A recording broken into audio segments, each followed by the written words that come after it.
My wife had strictly forbidden me from setting foot in her vineyard. After she passed away, the lawyer placed a key in my hand and said, "This secret belongs to you now." I was planning to sell the land because I didn't think I was strong enough to handle it, but out of curiosity, I decided to go see it first. When I opened the gate and stepped inside, I was shocked, almost breathless. Inside, I discovered a shield my wife had already put in place to protect me from the wolf living within our own family. Before I step through that door and uncover who the wolf truly is, I want to ask you something.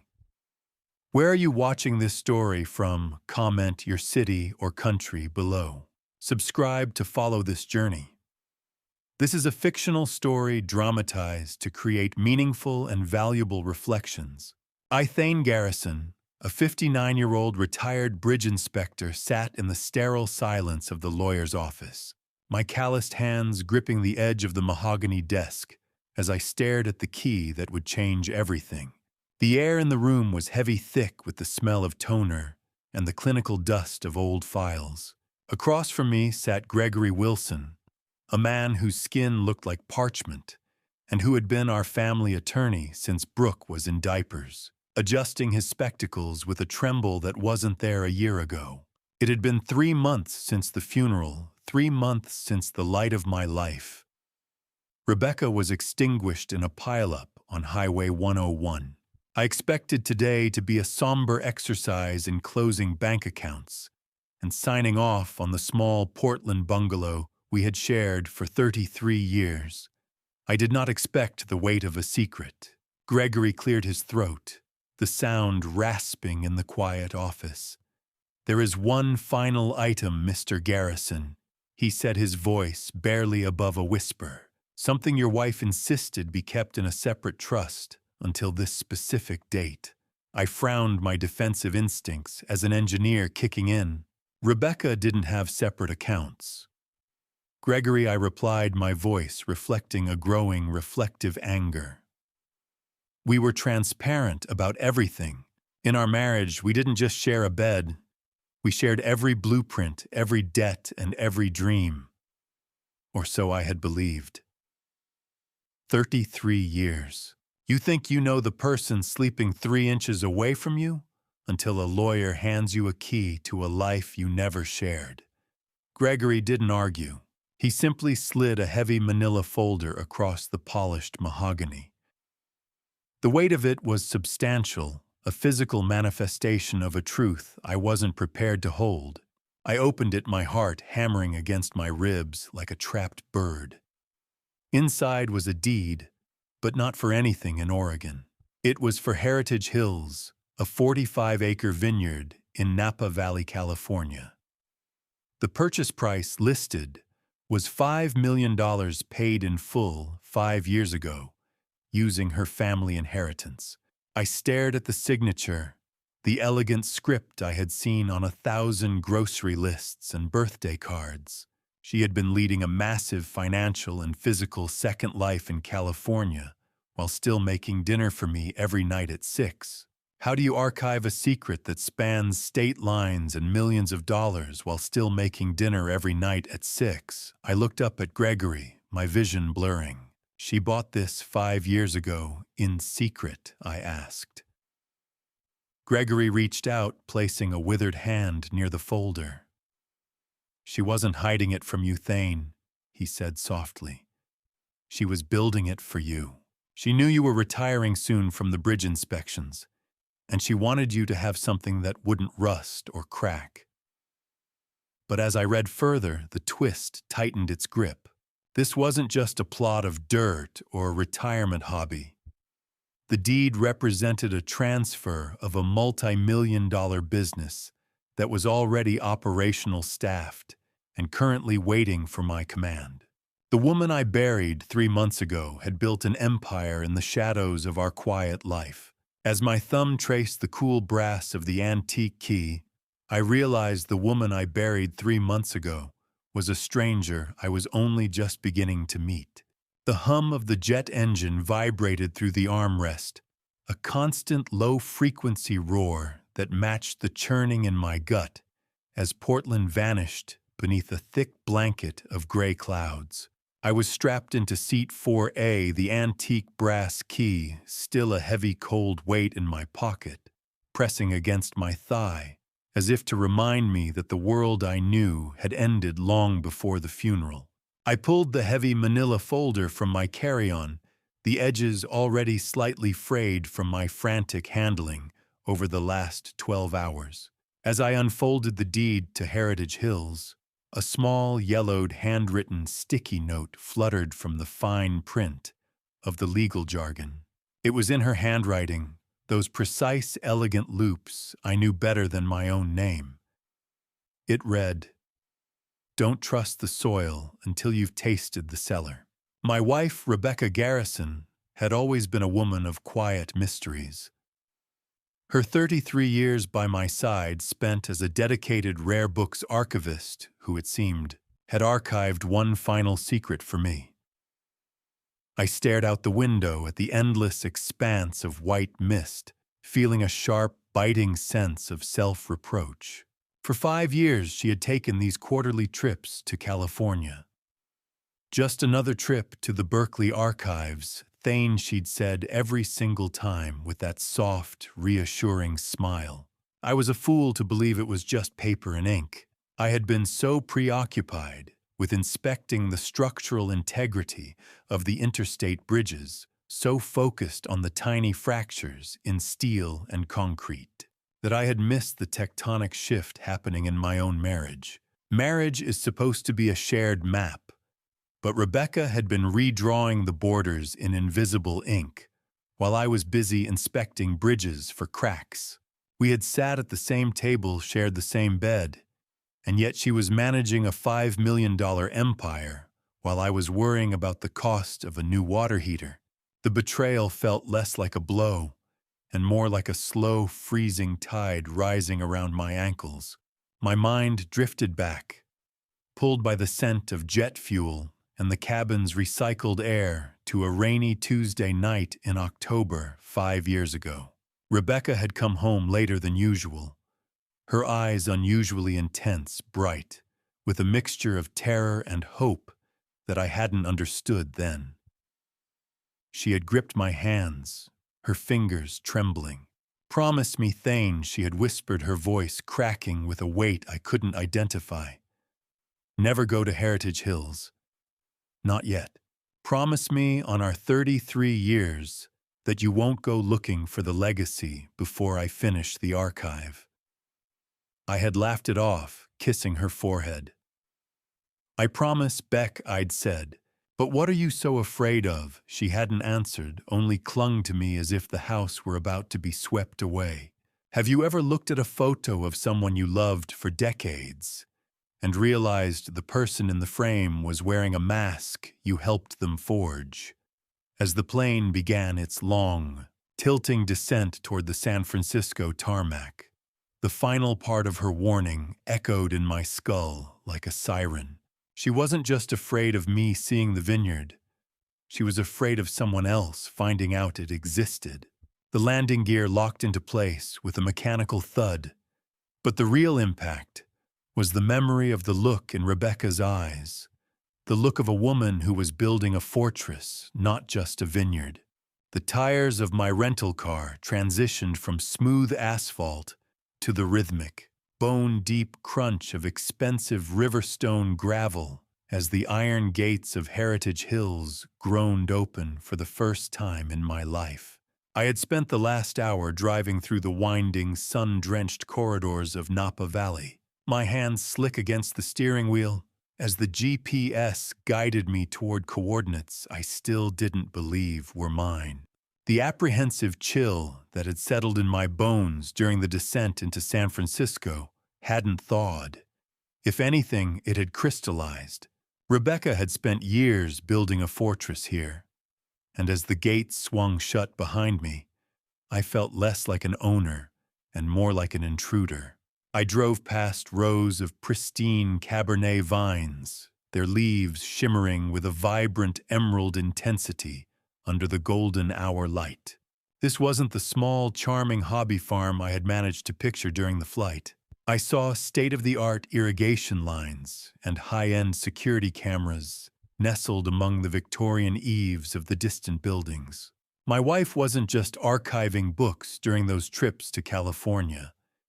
She was archiving an empire. A man in his 60s named George Turner, the vineyard manager Rebecca had hired 4 years ago, stepped out from the vines, his weathered face breaking into a sad, knowing smile. He didn't offer a handshake immediately.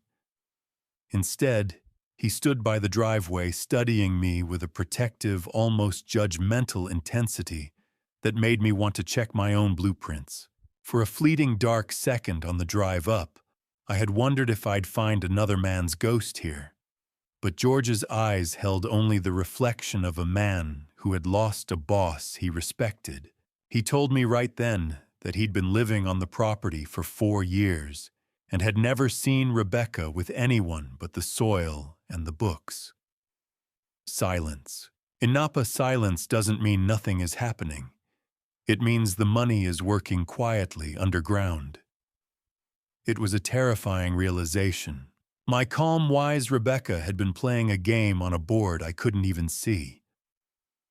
I pulled up to the main Victorian house, the wood-wrapped porch glowing in the late afternoon sun. "You're late, mister." Garrison George said, his voice as dry as the valley dust. "She expected you in February, not November." I stepped out of the car, the smell of ripening grapes and dry earth filling my lungs. "I'm well aware of the calendar, Mr. Turner," I replied, my voice sounding hollow even to me. "I'm just trying to understand the map." George finally moved closer, his rough, calloused hand reaching out to take my suitcase, but his eyes never left mine. He explained that Rebecca had given him very specific instructions on how to handle my arrival, a timeline anchored to my 60th birthday, a milestone she apparently didn't think she would miss. Why would a woman who spent her life protecting fragile paper build something so rugged and indestructible?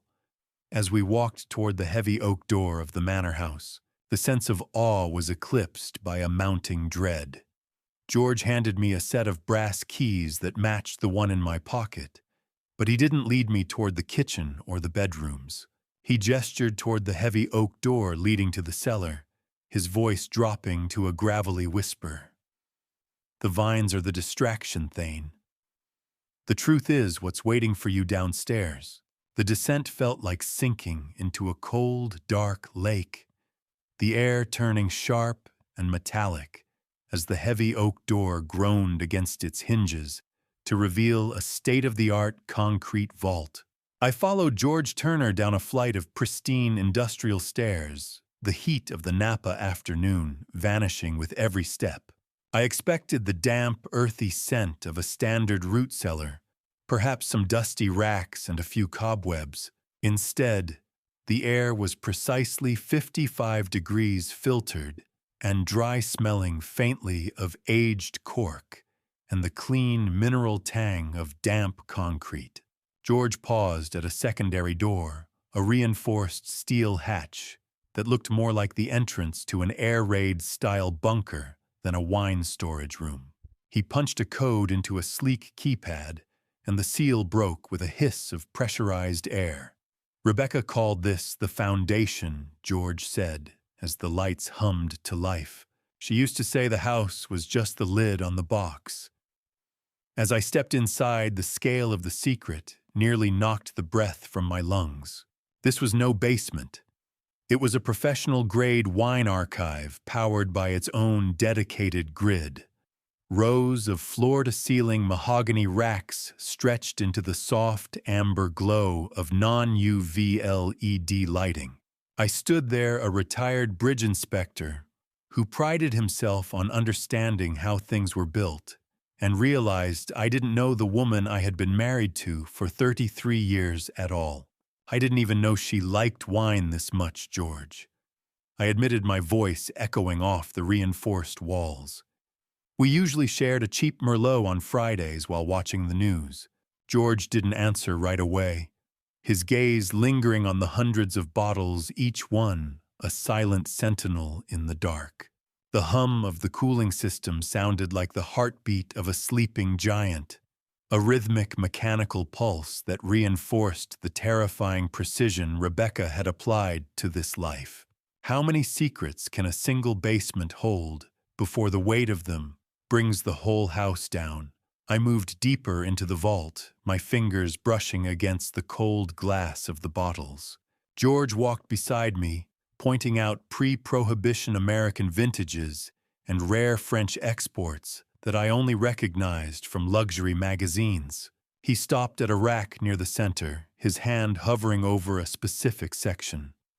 There are exactly 847 bottles in this room, Thane. Not one more, not one less.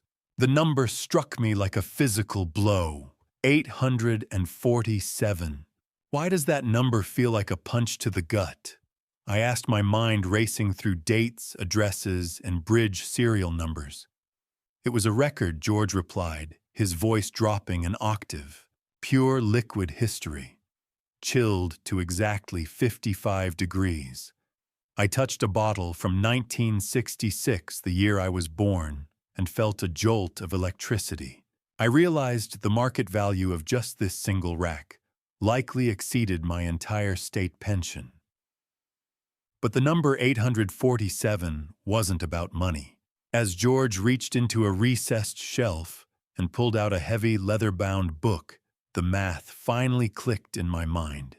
It was the exact number of days I had left until my 62nd birthday, the age I had always told Rebecca I would finally hang up my hard hat and retire. She had been counting down to this very moment. George pressed the textured leather-bound book into my hands, his eyes reflecting the amber glow of the vault. This isn't a ledger, Thane. It's her voice, and you need to hear what she has to say before the others arrive. The smell of Rebecca's perfume, sandalwood, and old paper clung to the heavy parchment pages as I cracked the journal open, the leather spine groaning in the silence of the vault.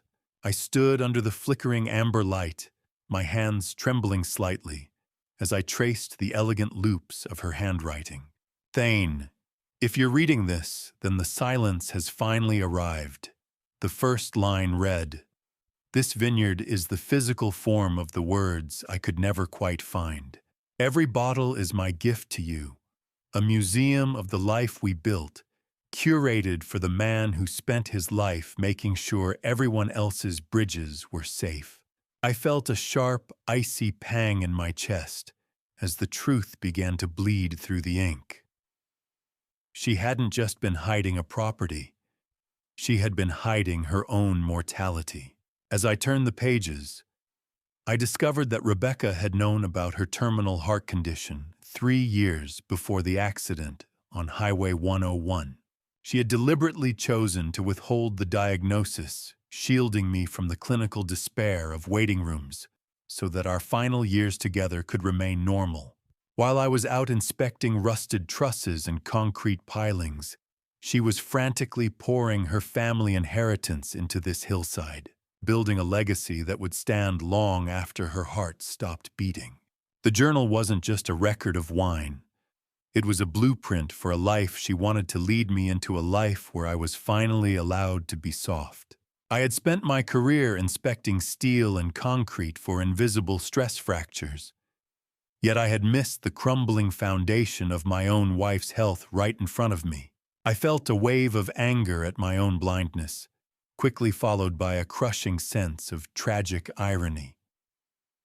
She had mapped out a meticulous timeline leading up to my 60th birthday in February 2026. "By your 60th, the Heritage Hills Museum will be complete," she wrote.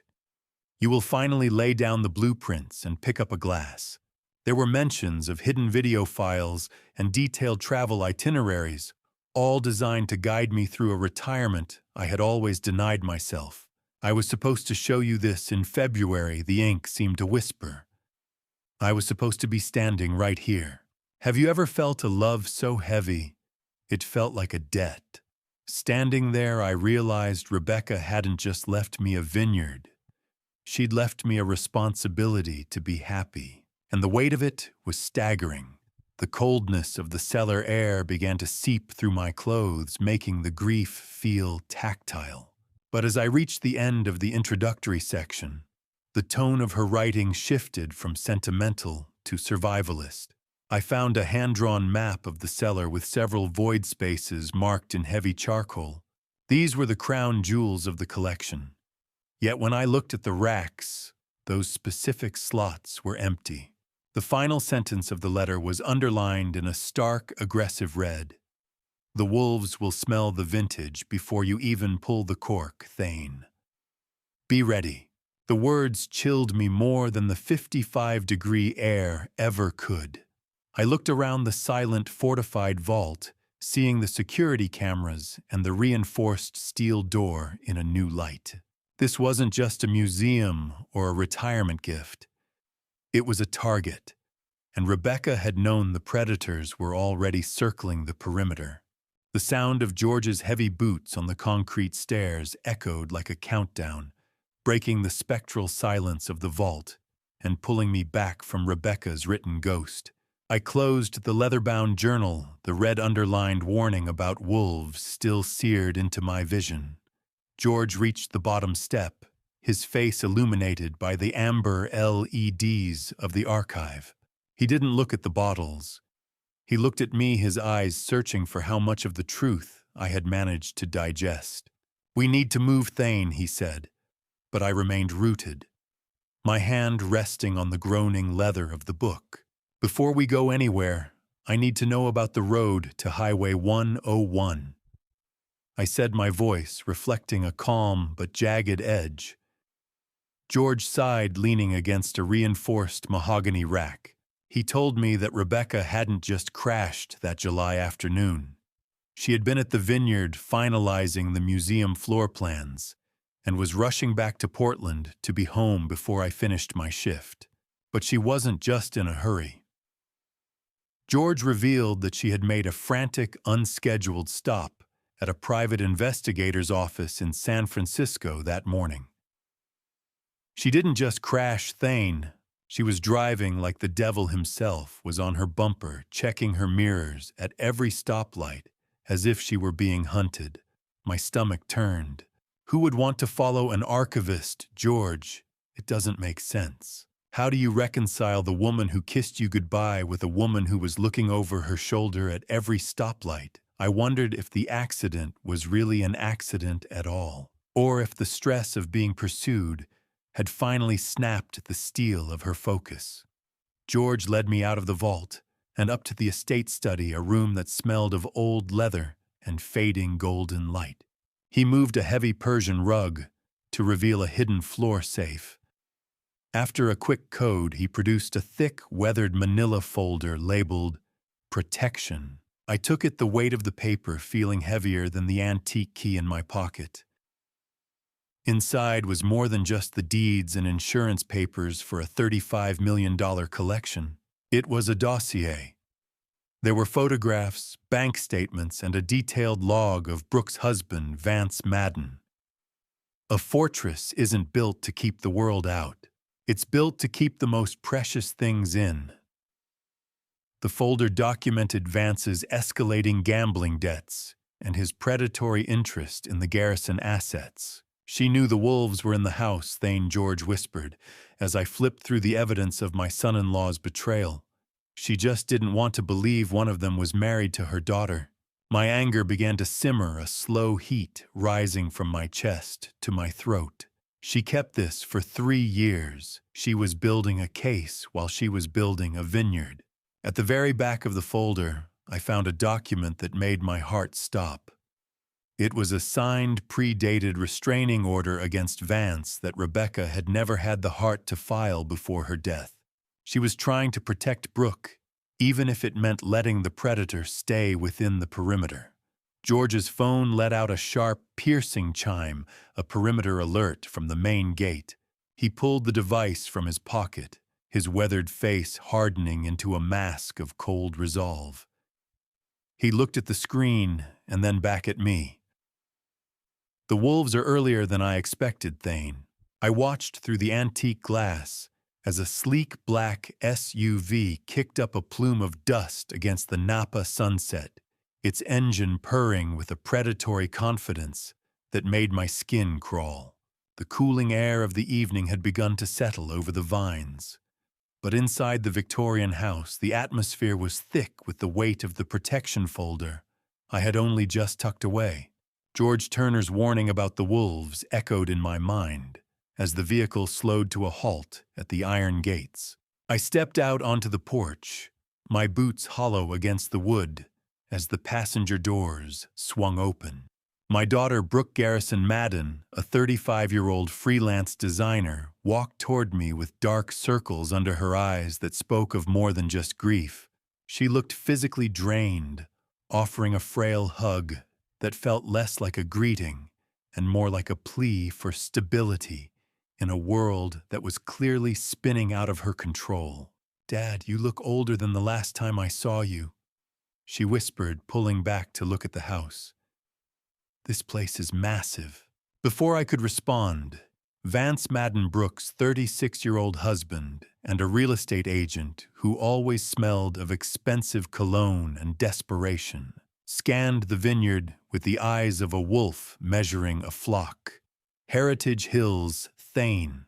I must say Rebecca had quite the eye for undervalued terroir. He said, his voice smooth and calculated. He didn't even mention the funeral or the 3 months of silence. He was already checking the horizon, and he casually mentioned that he'd reached out to the neighboring vineyard owners to get a sense of the local market. The fact that he'd begun his research before my wife was even in the ground turned my grief into a cold, hard knot of anger. Greed has a specific smell. It's like ozone before a storm, metallic, sharp, and cold. As I led them into the foyer, Vance didn't look at the family photos or the architectural details with any sense of warmth. He was conducting a clinical appraisal. He asked about the overhead, the water rights, and the recent tax assessments, as if he were reading a listing agreement. Brooke remained silent, her jittery hands twisting the strap of her bag. 45 acres, Thane Vance continued, his boots clicking on the polished floor. "That's a lot for a man in his sunset years to keep up with. Don't you think?" I stopped and looked him in the eye, my voice as calm as the steel beams I used to inspect. "I've spent my life making sure bridges don't collapse, Vance. I think I can handle a few rows of grapes. How do you tell your only child that her husband is a wolf without admitting you were the one who let him into the fold?" I looked at Brooke, hoping for a spark of the daughter I knew, but she just looked at the floor. "Actually, Dad," she said, her voice small, "we've been staying in a luxury hotel in San Francisco for the last 3 days. We needed some time to coordinate things." My blood turned to ice. They hadn't just arrived from Portland. They had been sitting in the city, strategizing with someone else, waiting for the right moment to strike. Vance paused at the threshold of the study, his hand lingering on the doorframe, as if he already owned the hinges. "We should talk about the future, Thane. Specifically the future you can actually afford." The silver fork in my hand felt unnervingly heavy, the rhythmic clatter against the fine china sounding less like a meal and more like the opening volleys of a war I hadn't realized I was fighting. We sat in the formal dining room, the dim atmospheric lighting casting long, jagged shadows across the table that seemed to mimic the tension between us. I had barely tasted the roast, my appetite suppressed by the cold, calculating way Vance Madden had begun to pick apart my life. He didn't even wait for the salad plates to be cleared before he shifted the conversation from polite mourning to a brutal financial audit. He spoke with the rehearsed fluency of a man who had spent his secret days in San Francisco running numbers, citing specific Napa land values and property tax laws that I hadn't even had the chance to read yet. He assumed my compliance so fully that he let it slip. He'd already contacted an estate auctioneer in the city to come out and appraise the seller. Thane, let's be realistic, Vance said, swirling a vintage Cabernet in his glass, with a casualness that bordered on insult. He clearly didn't appreciate the complexity of what he was drinking. You're a bridge inspector, not a vintner. A 45-acre property like this is a liability for a man your age. It's a weight that will eventually pull you under. Inheritance isn't a gift. For people like Vance, it's a harvest, and they don't care if they have to cut the roots to get the fruit. I looked at my daughter Brooke, but she kept her eyes fixed on her plate, her fork moving listlessly through her food. She refused to meet my gaze, her silence feeling like a heavy, suffocating blanket over the room. This property was Rebecca's heart. Vance, I replied, my voice reflecting a calm but wise anger. You're talking about it like it's a used car you're trying to flip for a commission. Vance didn't flinch. He leaned forward, his tone growing increasingly condescending, as if he were explaining a complex bridge blueprint to a child. He formally proposed that I sign over management rights to a development firm he represented, arguing that Brooke deserved her inheritance now, rather than waiting for me to inevitably decline. We can liquidate the collection and have the first 5 acres sold for development by Christmas. He suggested, the light from the chandelier glinting off his teeth. Everyone wins. The only one winning here, Vance, is the person who gets to walk away from my wife's legacy with a check. I said, my voice dropping to a low, dangerous frequency. Do you know the exact moment you stop seeing someone as family and start seeing them as a threat? It's usually when they start putting a price tag on your grief. I set my napkin on the table and stood up the chair, scraping against the hardwood like a scream. I watched the mask of politeness finally begin to crumble on his face, revealing the jagged, desperate edges of the predator underneath. You're not getting into that cellar, Vance. I changed the security codes this morning, and the only person on this planet who knows them besides me is George Turner. Vance set his wine glass down with a precise, chilling click, his eyes devoid of the warmth he'd been faking all evening. You think you're protecting her, Thane, but you're just being stubborn, and stubborn men usually end up alone. The cool Napa night air should have been a relief. But as I stood on the darkened porch, the distant muffled sound of a raised voice from the guest cottage made the hair on my neck stand up. Vance and Brooke had beat a hasty retreat after the dinner table confrontation, their shadows lengthening as they crossed the gravel path. I lingered in the darkness, the scent of night-blooming jasmine, thick and sweet, a cloying contrast to the bitter metallic taste of adrenaline in my mouth. I moved toward the edge of the porch, my retired bridge inspector's ears tuned to the frequency of distress. Through the thin walls of the cottage, Vance's voice cut like a serrated blade. If we don't get control of this estate, Brooke, it's not just my career, it's our lives on the line, he hissed. I heard the frantic crinkle of paper and the heavy rhythmic thud of him pacing. He wasn't talking about bank loans or mortgage interest. The terminology he used, terms like vigorous and hard deadlines, suggested underground debt and high-stakes gambling syndicates. My blood ran cold as I realized the wolves weren't just at the door. They were holding the leash. Brooke's response was a jagged sobbing sound that pierced my heart. Vance, he's my father. He's grieving. I can't do this to him, she pleaded. But her protest was weak, the sound of someone already half drowned by the man she had chosen to anchor her life to. Vance didn't offer comfort. He offered an ultimatum. 7 figures, Brooke. At least 7 figures by the end of the month, or we are finished. These people don't take excuses, and they don't care about your family history. How do you protect a daughter who has already shackled herself to the man trying to sink you both? The physical ache in my chest was a dull, persistent throbbing, as I retreated into the main house. I needed the quiet of the study, the solid mahogany of my desk to ground me. I opened the protection folder George had entrusted to me, my fingers trembling as I reached past the vineyard's insurance policies. Tucked behind a stack of water rights documents, I found a small, hand-sealed envelope. Rebecca's handwriting on the front was hurried, unlike her usual graceful script. Rebecca hadn't been paranoid. She had been a target. I broke the seal, the paper crinkling in the absolute silence of the room.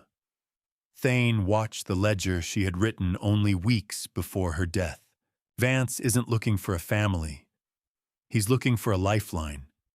She named him clearly a parasite who had been secretly begging her for loans to cover speculative losses he couldn't explain. The revelation hit me with the force of a structural collapse. She hadn't just suspected him. She had already cut him off financially. That act of defiance was likely what triggered his desperate move for the entire estate once she was gone. My wife had been holding the line alone, fighting a war in the shadows, while I was checking rivets and welds.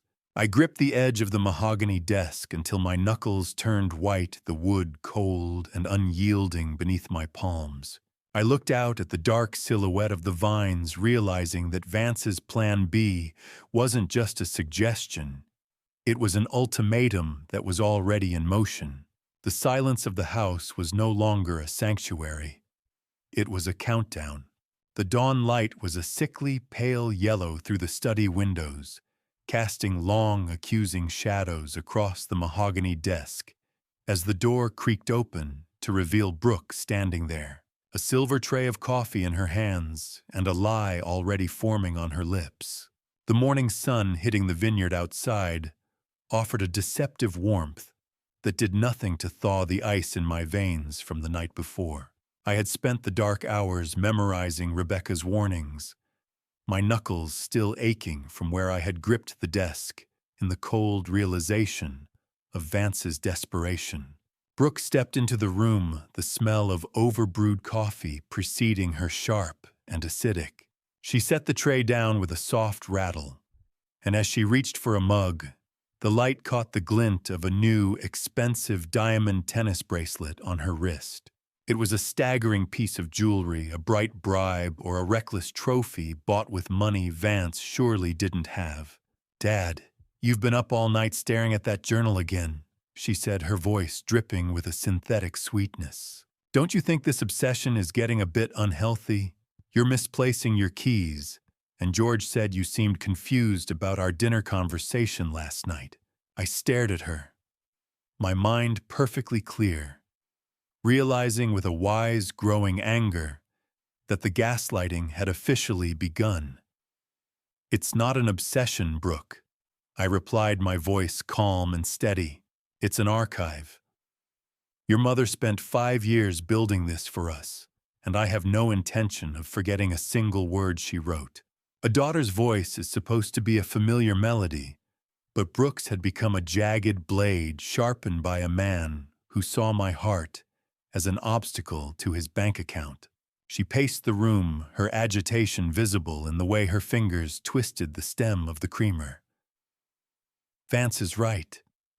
She snapped the mask, finally slipping to reveal a sharp, defensive irritation. "This isn't grief, it's hoarding. You're clinging to ink and paper while our actual lives are falling apart. We have debts, Dad. Real-world problems that these dusty bottles won't solve. How do you fight an enemy who uses your own love as a weapon against you?" I felt a profound sense of family betrayal as she spoke. She wasn't seeing the legacy. She was seeing a liquidation opportunity. Brooke suddenly lunged for the archival journal on the desk, her fingers clawing at the leather. I was faster. I stood and physically pulled the book back, my calloused hands shielding Rebecca's handwriting from her grasp. "I am protecting what she built," I said, my chest heaving with the effort of remaining composed. "If you can't see the love in these pages, Brooke, then you're the one who is lost." She recoiled, as if I had struck her, her face contorting into a mask of pure, unadulterated resentment. She grabbed the silver tray, the metal vibrating with the force of her anger, as she turned toward the door. "Fine," she muttered, her eyes cold and distant.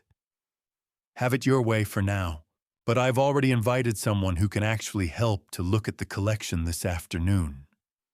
Someone who understands what's actually worth keeping." I watched her walk out the silver tray, vibrating in her hands, and I realized that the woman Rebecca warned me about wasn't just Vance's accomplice. She was becoming his masterpiece. The fortress was under siege from within. Vance was leaning against the porch railing, looking every bit the master of a domain he hadn't spent a single day building. The morning sun glinting off his gold watch with a brilliance that felt like a slap. I followed Brooke out of the study, the heavy journal still tucked under my arm like a shield. The porch was staged with an elaborate breakfast spread from a local caterer, the smell of truffled eggs and expensive coffee wafting through the air, mocking the simple, honest dust of the vineyard. Brooke took a seat next to him, her eyes bloodshot and weary. It was then that I noticed the subtle twitch in her hands and the way she glanced at the laptop sitting open on the side table. I realized with a gut-wrenching clarity that she hadn't been sleeping because Vance had been forcing her to stay up all night, using her professional design software to create fake valuations and reappraisal documents for the assets. He wasn't just gaslighting me.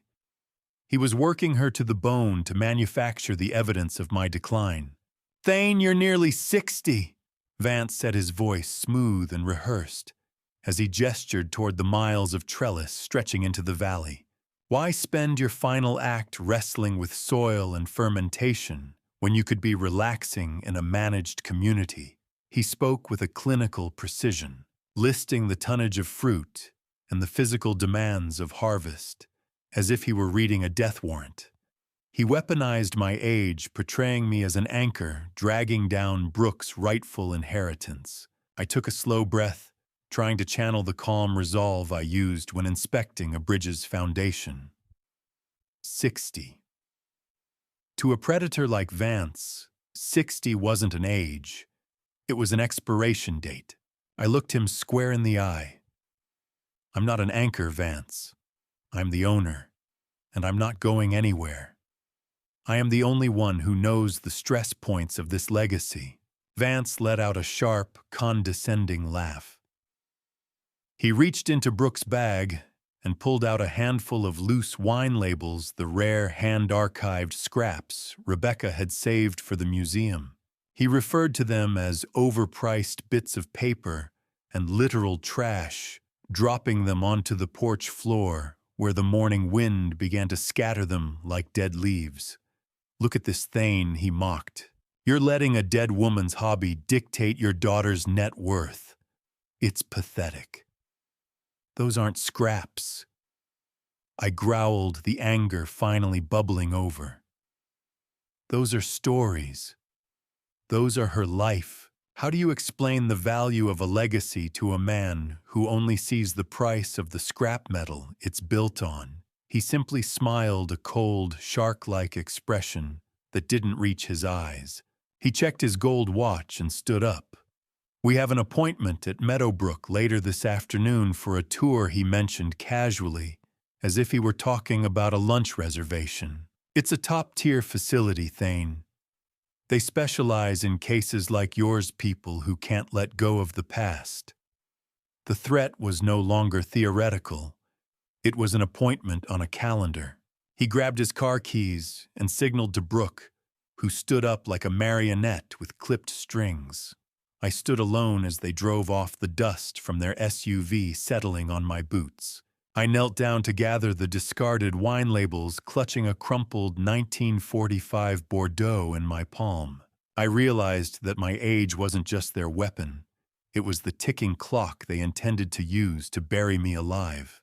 The crunch of George's boots on the dry earth was the only thing that kept me from following that SUV and demanding my daughter back from the man who was currently poisoning her soul.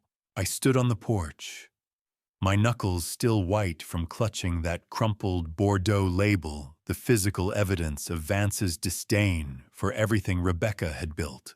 George emerged from the edge of the vines with a look of cold, hard focus that I hadn't seen since the day I arrived. He didn't ask how the conversation went. He had clearly seen the aftermath from the rows. Thane, the security cameras didn't just catch them leaving. He said, his voice dropping to a low, gravelly frequency. I checked the midnight feed. Vance was siphoning high-end cases into the back of that vehicle while you were sleeping. He's already started liquidating the inventory. My rage, already simmering, flared into a protective heat that made the morning air feel like the breath of a furnace. But George wasn't finished. He explained that while he was clearing brush near the guest cottage earlier, he had overheard Vance finalizing what he called a placement agreement with Metobrook facility. Vance has already drafted a petition for temporary guardianship.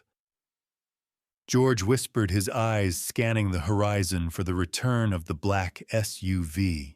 He's citing your erratic behavior and uncontrolled hoarding as grounds for immediate institutionalization. He wasn't just touring the facility, Thane. He was checking the locks on your door. The clinical coldness of the plan made my blood run cold. He thinks because I'm grieving, I'm gone. I said the words, feeling like shards of glass in my throat. He thinks age is a synonym for absence. Metobrook. It wasn't a nursing home. It was a cage with better landscaping. I looked out over the vast, quiet rows of the vineyard, the smell of ozone before a heat storm beginning to prickle my skin. We were outmatched by the legal maneuvers Vance was weaving, and George knew it. He pulled his phone from his pocket, the vibrating weight of the device looking like a weapon in his calloused hand.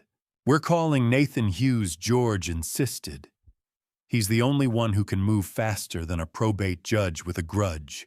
I watched as George placed the call, his stoic demeanor shifting into that of a soldier preparing for a siege. "Nathan, it's George. The wolves are inside the fence. We need the archive protection protocol started now." The metallic crackle of the phone speaker was the only sound in the sudden stillness of the porch. Nathan Hughes, a man Rebecca always said could outthink a snake, like Vance answered with a corporate fury that made the speaker vibrate. In the world of high-stakes wine, a reputation is like a cork. Once it's compromised, the whole vintage turns to vinegar. Nathan's voice revealed a horrifying new reality. Vance had already attempted to sell 3 of the missing crown jewel bottles to a private collector in Tokyo. He was selling the heart of the collection before he'd even secured the deed. Nathan's voice crackled with a cold corporate fury that made the speaker vibrate. "George, tell Thane to stay in the house and lock the cellar. I'm bringing a dossier that will make Vance wish he'd stayed in Portland." I leaned against the porch railing, feeling the weight of the house behind me, realizing that the archive was no longer just a memory. It was a battlefield. A silver BMW pulled up the drive with a clinical quietness that felt far more intrusive than the SUV's roar. And I knew before the door even opened that Nathan's warning about the wolf inside the fence had arrived in a tailored suit.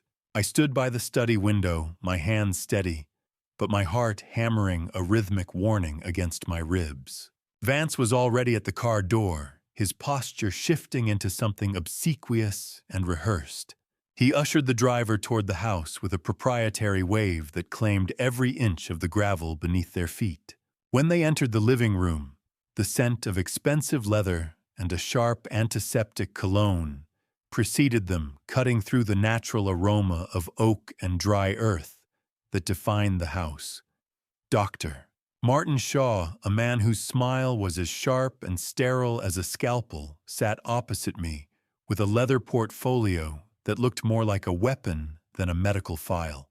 Vance leaned against the mantel, a predatory smirk playing on his lips. "Thane Martin here just wanted to help us clear up some of those memory lapses Brooke was worried about." Vance said, his voice dripping with a false, oily concern. I didn't look at Vance. I kept my eyes on Shaw, noticing immediately that his portfolio bore the embossed logo of the very development firm Vance had mentioned during our dinner ambush. This wasn't a doctor. He was a paid consultant for the Predators. I don't have memory lapses, Vance, I replied, my voice reflecting a calm, wise anger. I have a son-in-law with an overactive imagination and a debt he can't pay. Shaw didn't flinch. He simply opened his file and began the scratching sound of a pen against paper, a noise that felt like a parasite burrowing into the silence. A psychiatric evaluation isn't a conversation. It's a dissection where the patient is still awake. He started with rapid-fire cognitive questions, asking me to recite dates and details about the vineyard's operations, hoping to catch me off balance. I answered with the precision of a bridge inspector, giving him exact figures and historical data, but his cold, appraising eyes never softened. He began asking leading questions about Rebecca's death, trying to frame my dedication to her archive as a pathological disconnection from reality. Mr. Garrison, do you find that your focus on this archive prevents you from recognizing your current financial obligations? He asked, his tone flat and clinical. My only obligation is to the truth, doctor, I countered. Something I suspect you haven't consulted in quite a while. Brooke stood in the doorway, her face pale, her jittery hands clasping and unclasping as she watched the interrogation. Have you ever seen a man smile while he's preparing the paperwork to erase your legal existence? Shaw closed his portfolio with a definitive snap, the sound echoing in the clinical quiet of the living room. He stood up and exchanged a look of shared triumph with Vance that made my stomach turn. As they walked toward the front door, I saw Shaw pull a document from his bag and hand it to Vance. It was a pre-signed emergency recommendation for observation, a legal shortcut designed to bypass the standard court timeline and put me behind bars before Nathan could arrive. Vance didn't even look back as he closed the door. But the sound of the lock clicking felt like the first bar of a cell sliding into place. The gravel didn't just crunch under the Mercedes tires.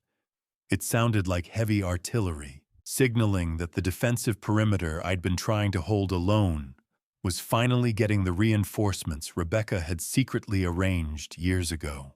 I stood in the quiet foyer, the click of the front door lock still ringing in my ears like a cell door, until the powerful growl of the black S-Class broke the heavy silence of the afternoon. Nathan Hughes, a man who radiated the quiet power of old money and a CEO's ruthlessness, stepped into the library as if he were taking inventory of my very soul. He bypassed the usual pleasantries, his sharp eyes taking in the security cameras and the tension in my posture. He didn't wait for me to speak. Thane, your wife, knew her books, but she knew people even better, he said, the faint smell of expensive cigar smoke clinging to his wool coat. She saw Vance coming from 3 states away. She contacted me months before her death to ensure the Garrison archive would be protected from domestic threats. I felt a surge of relief mixed with a fresh wave of grief at Rebecca's foresight. I thought I was the one protecting her, Nathan. I admitted, my voice reflecting a calm, wise anger. I didn't know she was the one building the walls. Nathan set a physical dossier on the mahogany table and opened an encrypted laptop, the hum of the machine, a steady clinical pulse in the room. He revealed that Rebecca had left a poison pill in the corporate structure of the estate, a legal clause that makes the vineyard practically worthless if sold without my express, competent consent. It was a fail-safe, a trap for the greedy. Debt isn't just numbers on a screen. For a man like Vance, it's an addiction that eats everyone at the table. Nathan's fingers danced across the keyboard, bringing up the bright clinical glare of gambling spreadsheets. He laid out Vance Madden's true financial profile, a staggering $183,000 in high-interest gambling debts across offshore platforms and local private lenders. More shockingly, he showed me evidence that Vance began researching the market value of Heritage Hills and local conservatorship laws nearly 2 years ago. $183,000, Nathan said, his voice flat. He's not just in debt, Thane. He's drowning, and he's using your daughter as his oxygen tank. My blood turned to ice as the depth of the betrayal settled in. He didn't just target the land, I whispered. He targeted Brooke. How do you fight a man who has already spent the money he plans to steal from your dead wife? Nathan didn't answer immediately. Instead, he presented a copy of an email Vance sent to a debt collector 3 days ago, promising full payment upon the successful transition of the patriarch to a permanent care facility. The clinical coldness of the sentence was a physical blow. He wasn't just waiting for me to decline. He was counting on it. Nathan slid a final photograph across the desk, the stone floor of the library feeling cold beneath my boots. It showed Vance meeting with Dr. Shaw at a casino in Reno 6 months ago, their heads bent together in a dark corner. This wasn't an evaluation, Thane Nathan said, his eyes reflecting the blue light of the laptop. This was a business transaction. The night air was deathly still, but the voices bleeding through the cottage walls were jagged and sharp, carrying the unmistakable sound of a man backing his wife into an emotional corner she couldn't escape. I stood in the heavy shadows of the main house eaves, my breath held, as I listened to the low, urgent murmur of voices coming from the guest cottage as night settled over the vines. Nathan's dossier was still a cold weight in my mind, but the reality was playing out in real time just 50 yards away. I saw Vance Madden standing in the doorway of the cottage, already dressed in a sharp suit, despite the hour drinking a glass of the vineyard's premier Cabernet. He looked less like a grieving relative and more like a conqueror surveying a fallen city. I can't go to jail for our lifestyle, Brooke.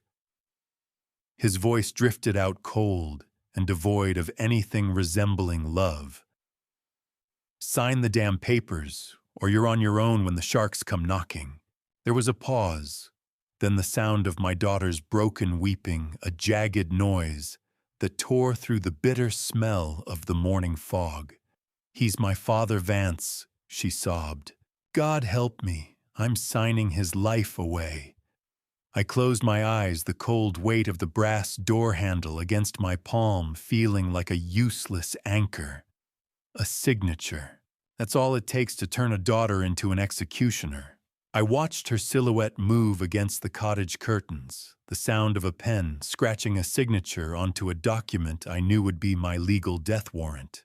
I wanted to scream, to run out and pull her away from him, but my feet were leaden. The betrayal wasn't a sudden crack. It was the slow, steady hum of a bridge failing under a load it was never designed to carry. Have you ever felt the law wrap around your throat like a silk tie, tightening every time you try to speak the truth? By 6 a.m., the peaceful Napa morning was shattered by the blue-red flash of light reflecting off the vineyard leaves. A sheriff, with a face like weathered granite and a badge that caught the first rays of the sun, stepped onto my porch, holding an envelope that felt heavier than a lead pipe. Thane Garrison. You've been served? He said, his voice as flat as the asphalt. I suggest you call your lawyer immediately. I took the legal parchment, the crinkle of it sounding like a death knell in the dawn silence. It was a petition for an emergency temporary conservatorship citing Dr. Shaw's fabricated findings and Brooke's newly signed affidavit as proof of my mental incompetence. The hearing was set for November 10th. As I scanned the fine print, the final twist of the knife revealed itself.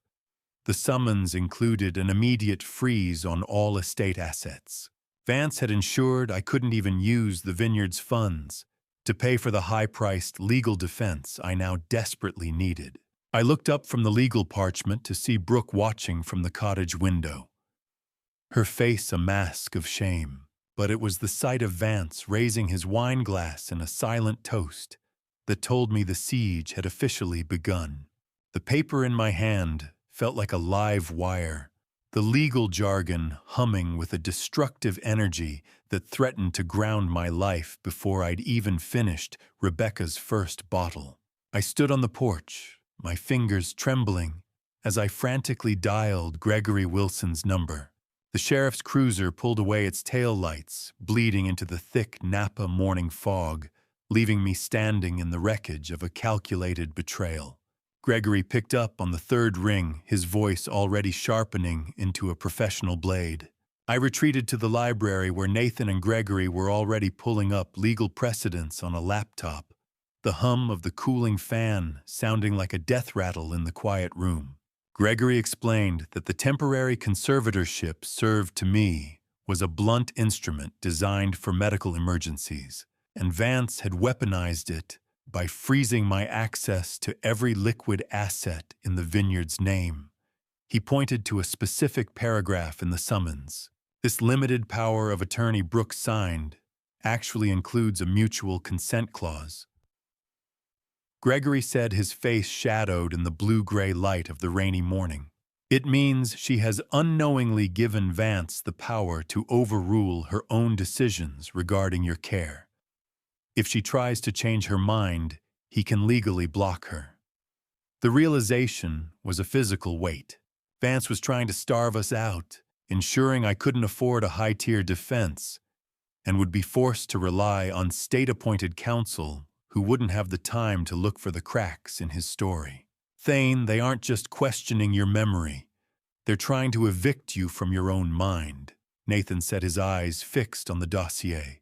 How do you prove you're sane to a world that views grief as a mental illness and inheritance as a trophy for the fastest predator? I looked at the stacks of legal documents, the smell of stale coffee and ink filling my lungs. I've spent my life measuring cracks in steel, I replied, my voice reflecting a calm, wise anger. I know when a foundation is being sabotaged.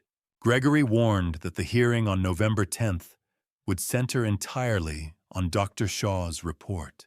They would portray my focus on the wine cellar as a senile fixation, a symptom of a mind that had lost its grip on reality. Nathan admitted he had hired an independent evaluator, but there wasn't enough time to get a new report before the judge ruled on the temporary order. A bridge doesn't collapse from the weight on top. It collapses when the supports underneath are eaten away by rust. Our only hope was to attack Vance's credibility and the debt motive immediately, but we were walking into a room where the deck was already stacked. As we concluded the strategy session, Nathan leaned back, the leather of his chair creaking. He admitted something that made my heart stop. He had been paying George Turner a separate security retainer for 3 years to specifically monitor Vance. Rebecca had known her son-in-law would strike and set the trap long ago, even if she couldn't bring herself to pull the trigger while she was alive. I wasn't just following a map. I was following a battle plan. Gregory closed his briefcase with a final echoing snap that made the shadows in the library jump. Prepare yourself, Thane. On Monday, your daughter will have to choose between her husband's debts and her father's freedom. The limestone steps of the Napa County Courthouse were slick with a freezing November rain that seemed determined to wash away the last of my dignity before I even reached the courtroom doors. I gripped the railing with a hand that felt ancient, my knuckles pale against the wet stone.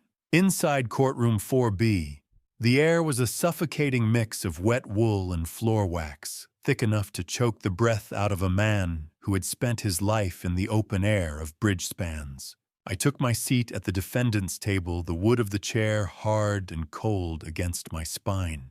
Across the aisle, Vance Madden sat with a look of predatory satisfaction, a thick manila folder resting on his lap. Every few moments he would tap the cover of that folder with a rhythmic, threatening cadence whenever Brooke looked his way. It was a silent leash, a physical reminder of the financial ruin he had shackled her with to ensure her compliance today. Judge Brennan, a man with white hair that looked like spun glass, and a temperament that seemed as rigid as the oak bench he sat upon, looked down at me through gold-rimmed bifocals. He motioned for the proceedings to begin, and the room became a theater of character assassination. Dr. Martin Shaw took the stand with the practiced ease of a mercenary. He systematically dismantled my life, testifying that my fixation on the 847 wine bottles was a clear indicator of cognitive decline and a hoarding disorder. He spoke of my emotional instability and fabricated lapses in reasoning with a clinical tone that transformed his paid-for opinion into gospel truth. Your Honor, Mr. Garrison exhibits a classic pathological attachment to inanimate objects, prioritizing an archival fantasy over his own daughter's welfare, Shaw stated. I felt a surge of helpless fury. That's not clinical data. That's a character assassination paid for in Reno, Gregory shouted, but the rhythmic thud of the court reporter's typing continued unabated as the judge's gavel silenced him. Lies don't need to be loud to be lethal. They just need to be delivered by a man with a medical degree. I looked toward the windows, hearing the freezing rain hitting the glass like gravel, feeling more isolated than I ever had on a bridge 100 feet above the water. Gregory stood and called Brooke to the stand, a final desperate attempt to find a character witness in the wreckage.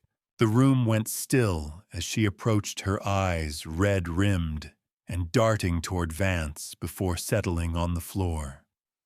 Brooke, look at me. Gregory urged, his voice soft but firm. Tell the judge the truth about your mother's vineyard. Is your father capable? She hesitated for an agonizing 30 seconds, the silence stretching until it felt like it would snap.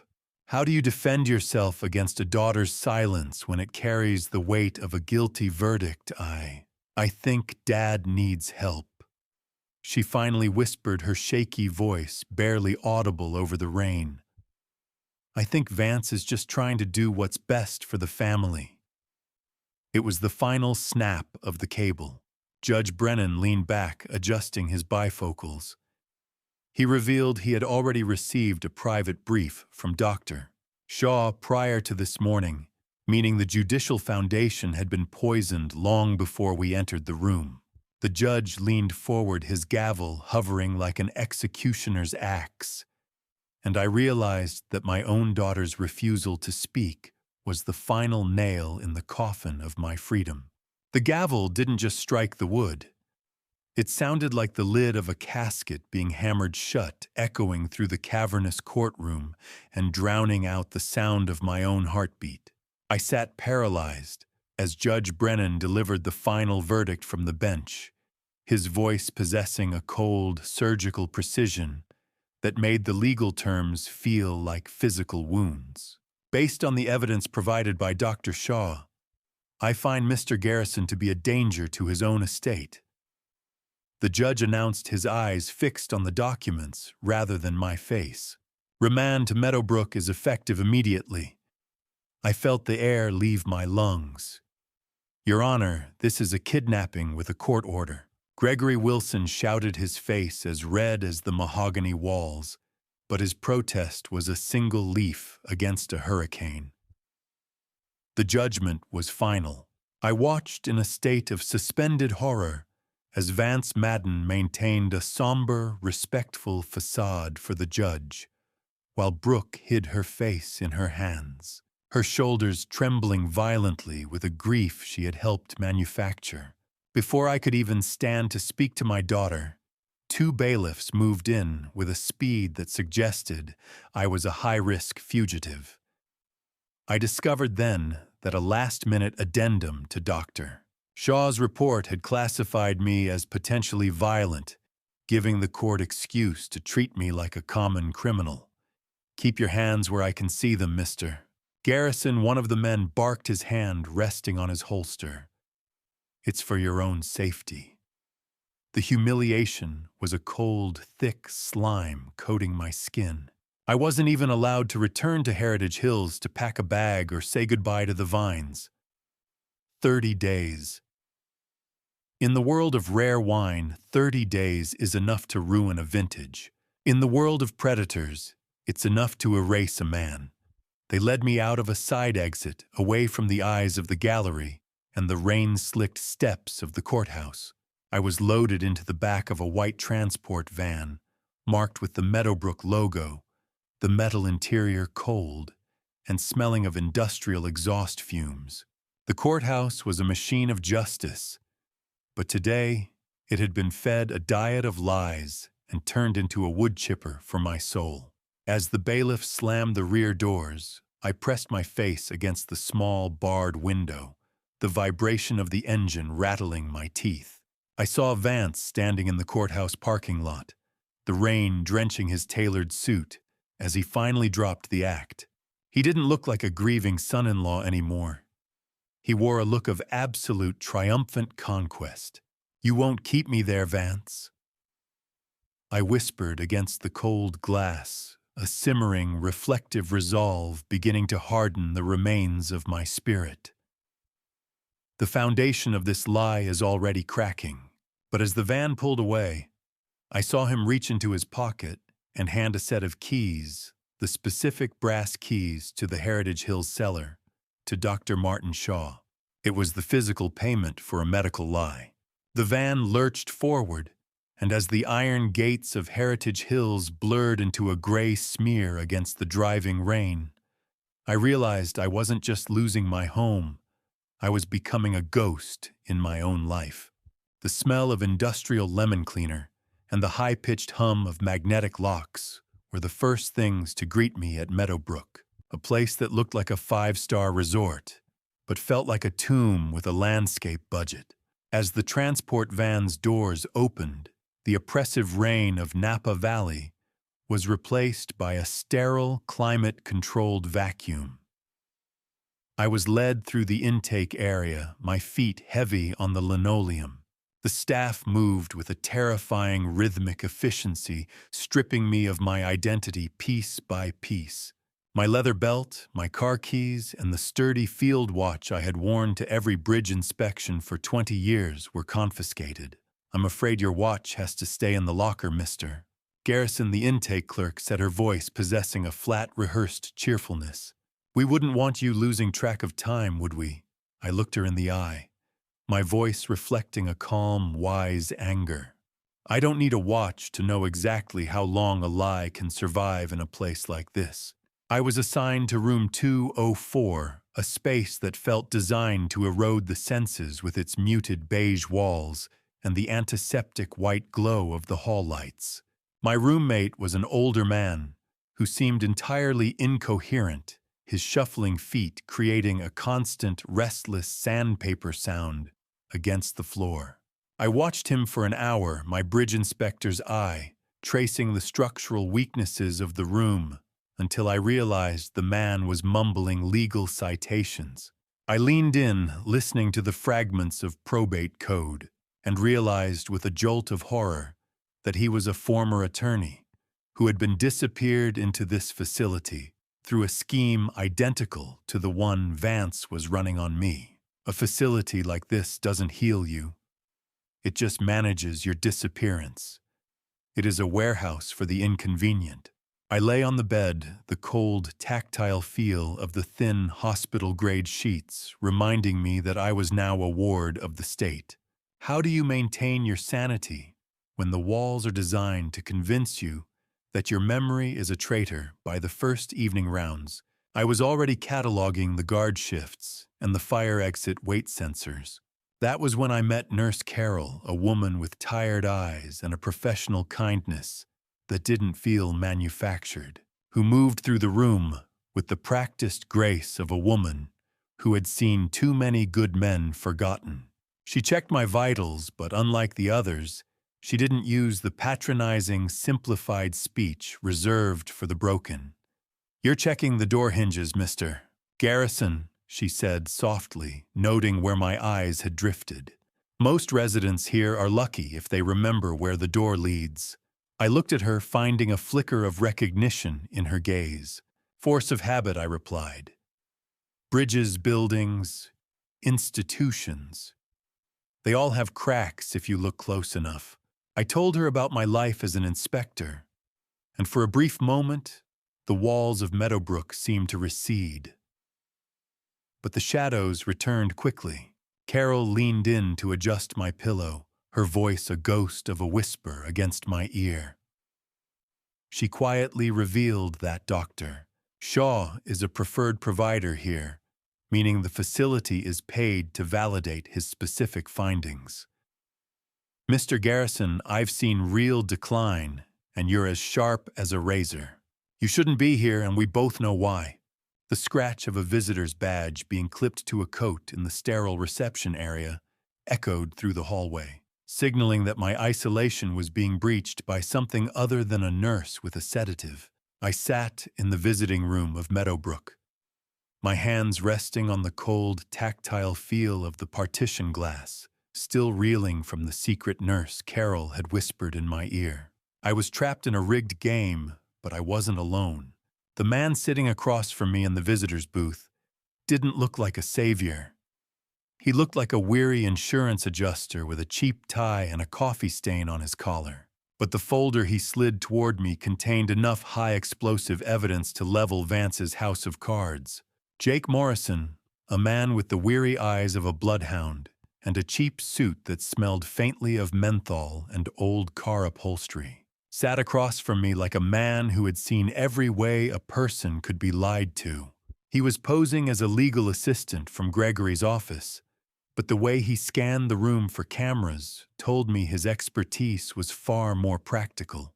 He leaned in his voice, competing with the muted buzz of the facility intercom and the rhythmic hum of a vending machine in the corner. "Vance isn't just desperate, Mr. Garrison," he whispered. "He's on a clock. His debts aren't to a bank. They're to a collection syndicate that doesn't use lawyers. They've set a hard deadline of November 30th. If he doesn't produce a liquid asset by then, he's finished." Jake revealed that the diamond bracelet I'd seen on Brooks' wrist was bought with a loan secured against the future sale of Heritage Hills, signed with a forged version of my own signature. Evidence is a funny thing. It doesn't change what happened, but it changes who holds the knife. I felt a surge of calculating hope as I sifted through the surveillance photos Jake had brought. One showed Vance meeting with a high-end liquor auctioneer in San Francisco, just 48 hours after the funeral. The report proved Vance had drained $45,000 from Brooks' personal business savings to grease the wheels for the probate freeze. "He didn't just take it," Jake said, watching me through the glass. "He gambled it on the hope that you'd be too broken to fight back." My grief transitioned into a cold, protective fury. He had stolen my daughter's future to pay for his past sins. Vance thought he was playing chess with an old man, but he didn't realize I'd been inspecting the stability of far larger structures than his fragile ego for 40 years. I knew how to find the hairline fracture that would bring the whole span down. The November 30th deadline wasn't just for the debt. It was the date the developer's option to buy the vineyard expires. If he doesn't break me in the next 2 weeks, the deal evaporates and he loses everything. Jake stood up, tapping the glass partition one last time, the sharp crinkle of the photos being tucked away, sounding like a final warning. "One more thing, Thane. We found out who Brooks' guest is for tomorrow. It's not another doctor. It's a liquidator." I watched him leave my mind, already building the counteroffensive. I wasn't just a prisoner anymore. I was a man with a target. The rhythmic clicking of heels on the linoleum floor wasn't the sound of a nurse or a liquidator. It was the precise, measured stride of a woman who carried authority like a shield and sharp intelligence like a blade. I sat in the evaluation room, my back straight, refusing to look like the broken man Vance wanted the world to see. Brooke entered first, her eyes downcast, followed by a woman who commanded the sterile space the moment she stepped through the door. Doctor. Patricia Reynolds, a woman with silver-streaked hair and eyes that seemed to possess the depth of an aged, tawny port, looked at me as if she were reading the blueprints of my mind. Vance had told Brooke that this was a liquidator coming to value the dead weight of the cellar, a final step before the probate judge closed the book on my autonomy. But as she sat down and opened a high-end notebook, I saw a flicker of something in her gaze that didn't belong to a bean counter. I decided to test the structural integrity of this new visitor. "I'm here to see the liquid assets, Mr. Garrison," she said, her voice a rich, calm contralto. "Specifically, the 1921 pre-prohibition stock." I leaned forward, the antiseptic white of the evaluation room making her dark blazer stand out. "The 1921 isn't for sale," I replied, my voice steady. "It hasn't finished its story yet." She didn't flinch. In fact, she smiled, a genuine knowing expression. "Only a true curator knows that the 1921 hasn't reached its peak because of the high acidity levels during that particular harvest," she countered. The air in the room shifted. This was no liquidator. She was an expert witness operating under deep cover sent by Nathan to get a court-admissible evaluation right under Vance's nose. "Before I reveal the detail that changes everything about this meeting, are you still holding on to this story? Comment A if you think she's an ally, or B if she's a double agent, and add one short reason. Please note what follows contains recreated details for narrative purposes to convey the core message. In this room, the vintage wasn't the wine. It was the truth." Doctor. Reynolds conducted a high-level cognitive test, disguised as a technical discussion about Napa terroir and the chemistry of aging. She probed my memory of the vineyard's foundation and the archive's layout. "How do you explain the difference between a hoarder and a curator to a man who only understands the value of $1 and the thrill of a bet?" She was visibly stunned by my total recall. "Thane Drive. Shaw's report claims you are fixated." She whispered, the low hum of a recording device in her pocket, catching every word. "I see a man who is the only person sane enough to realize what he's protecting. I've spent my life making sure things don't fall apart," I told her. "I'm not about to let my wife's life's work be the first thing that does." As she prepared to leave, the professional mask returned, but she leaned in close enough for me to catch the scent of aged port. She revealed she had been a student of Rebecca's 30 years ago and was taking this case as a personal debt to her mentor. She closed her notebook with a sharp, final slap and looked me dead in the eye. "Mr. Garrison, I'm going to make sure that by this time next week, Vance Madden is the one looking for a place to hide."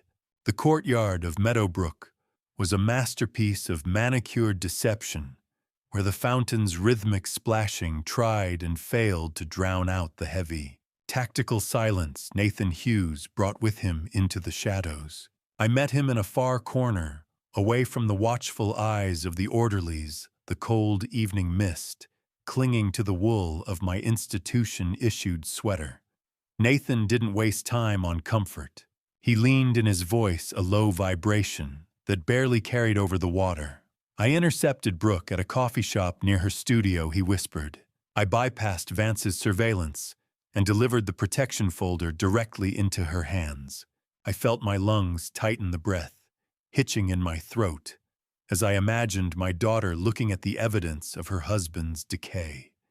Nathan told me she didn't scream or call the police. She just looked at the photo of Vance and Shaw meeting in Reno and went as pale as the paper in her hand.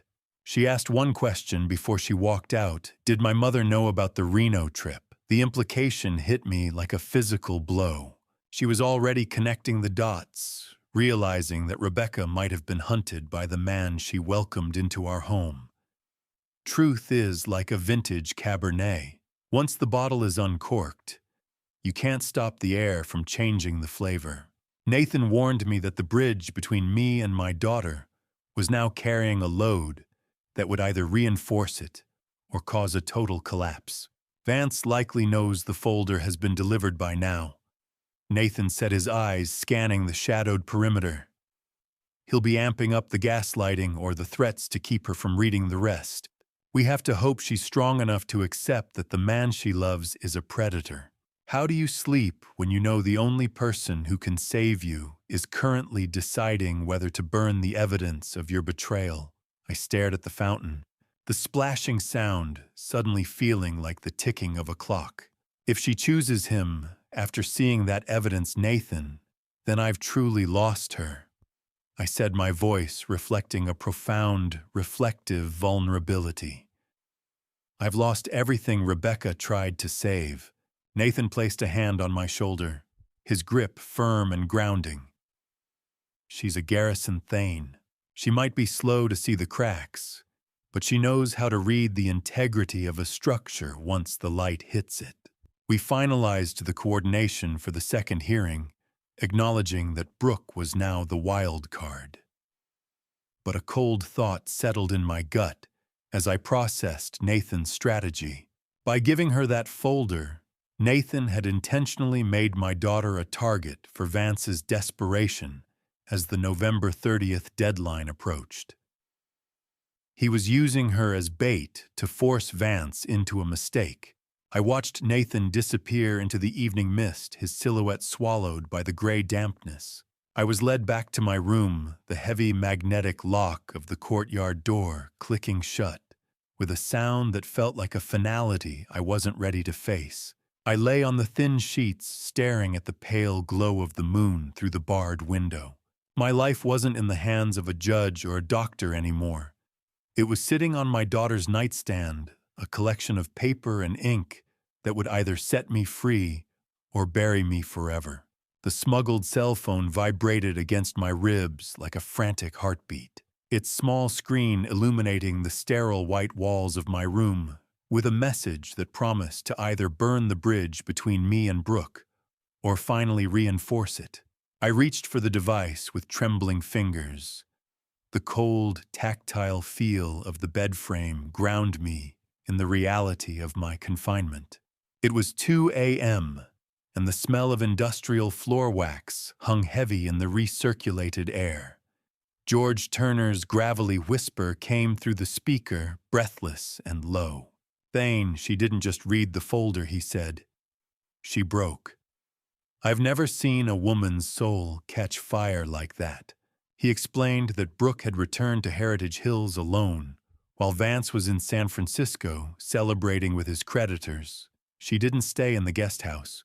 She went straight for the wine cellar. George revealed that she had actually caught Vance on the house's internal intercom earlier that day, overhearing him bragging to a liquidator about how easy it was to break her spirit. That was the hairline fracture that brought her loyalty down. "Did she see the forged signature, George the Fur?" asked my voice, a jagged rasp in the dark. "Did she see what he did to her mother?" George confirmed she had spent 4 hours cross-referencing Rebecca's archival journal with the PY's hard facts. A Garrison woman is like the vintage we protect sweet on the surface, but possessing a tannin structure that can endure a century of pressure.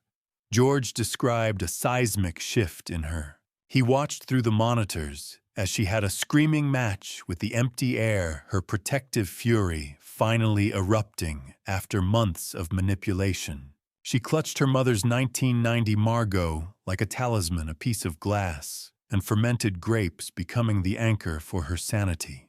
He told me she discovered a passage I hadn't even reached, a hidden entry, where Rebecca confessed her fear that Vance was poisoning Brooke's perception of love. The cellar wasn't just a vault anymore. It was an operating room where Brooke finally cut out the cancer of her husband's influence. She emerged from that basement with her eyes hardened, possessing the same structural integrity I had taught her to respect in steel since she was a child. She asked for the keys to the master bedroom safe, Thane George reported. She's not running away anymore. My heart hammered against my chest, a mix of triumphant relief and tactical focus. She's coming for him, isn't she? I whispered. No, Mr. Garrison, George replied, and I could almost hear his grim smile. She's coming for you. He revealed that Brooke has already contacted Nathan Hughes to surrender all of Vance's private files she recovered from their shared office. She is turning state's evidence before Vance even realizes the ground has vanished beneath his feet. I felt a cold, tactical hope replace the hollow despair that had been my only companion in this room. The awakening in the foundation was complete. I closed the phone and stared at the moonlight on the floor, knowing that while I was still locked in this room, the wolves were no longer the only ones hunting in the dark. My daughter was no longer a victim being managed. She had become the architect of our escape, and she was already rewriting the blueprints for the coming storm. I lay back against the thin pillow, finally feeling the strength of the bloodline I thought I had lost. The heavy footsteps of a security guard outside the door forced me to shove the smuggled phone under my thin mattress, maintaining the mask of a broken man staring blankly at the sterile white wall. I waited until the rhythmic jingle of his keys faded down the hallway, the smell of industrial floor wax lingering in the air like a chemical threat. My mind was a construction site of tactical hope.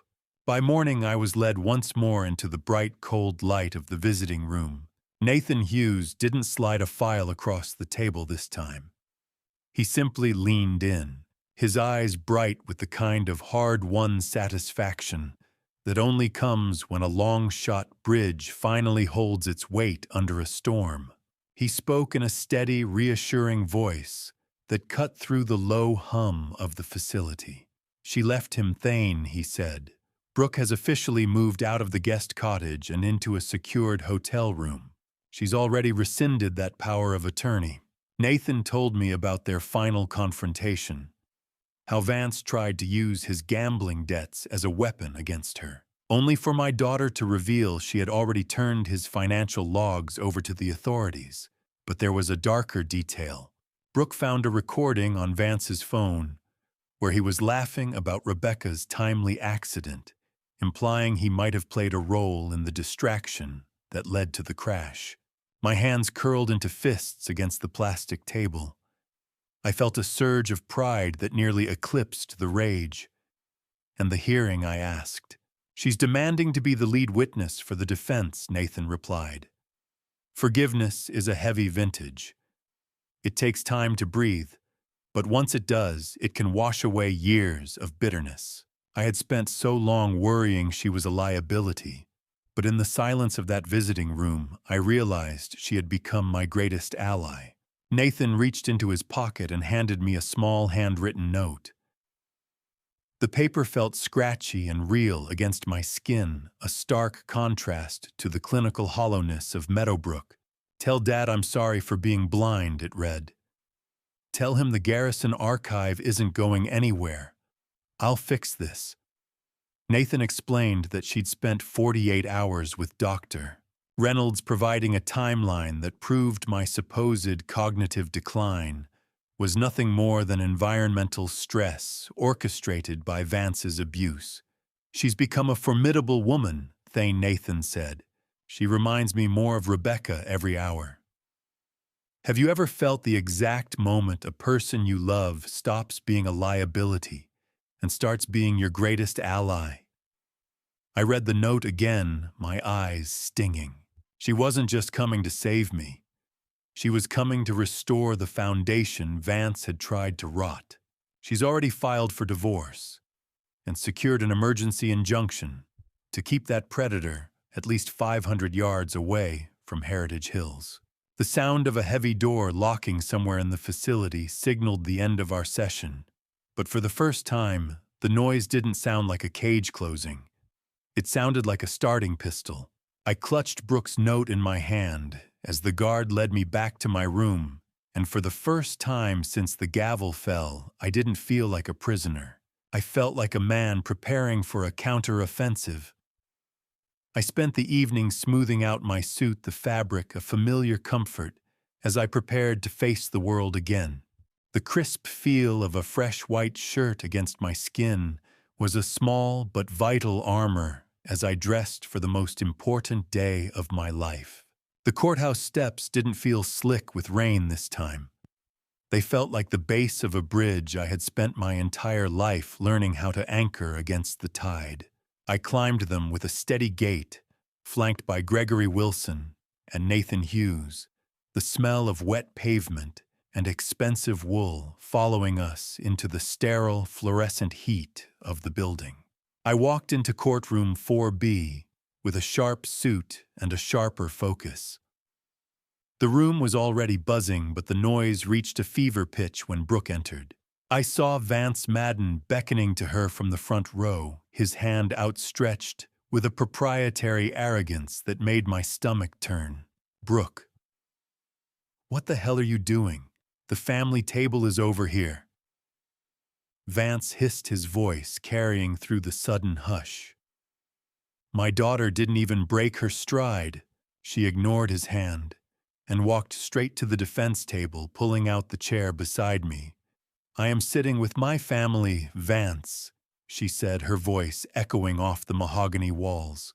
"You're just the man who used to be invited." I felt an electric jolt of vindication as Vance's expression shifted from smug confidence to a mask of twitching, pale-faced horror. He realized his primary witness had defected, and I noticed Nathan glancing toward the gallery. He didn't just bring files.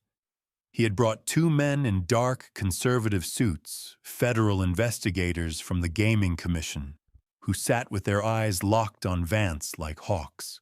The courtroom isn't a theater, but today the audience knew the lead actor had just switched scripts. The air felt heavy, charged with the scent of floor wax and the low hum of shifting bodies. Gregory Wilson stood the cold, tactile feel of the mahogany defense table beneath his palms as he officially petitioned the court to admit new evidence and a revised witness list. He was no longer the polite counselor from the first hearing. "Your Honor, we aren't here to discuss a man's memory," he announced, his voice a calm but wise boom. "We are here to discuss a predator's paper trail. We will prove this conservatorship was obtained through a premeditated scheme of elder abuse and financial fraud." Vance's attorney lunged to his feet to object, his voice thin and desperate. But Judge Brennan didn't even look at him. The judge was watching Brooke. "Sit down, mister." Madden, the judge, barked, his gold-rimmed bifocals glinting under the lights. "I will hear from the daughter before this gavel strikes again." A trial is like a stress test on a suspension cable. One weak link, and the whole structure of a lie comes crashing into the water. I could hear Vance's heavy breathing in the silence that followed. The judge then revealed he had received an anonymous summary of Vance's private debts that morning, a document that had clearly poisoned the petitioner's standing.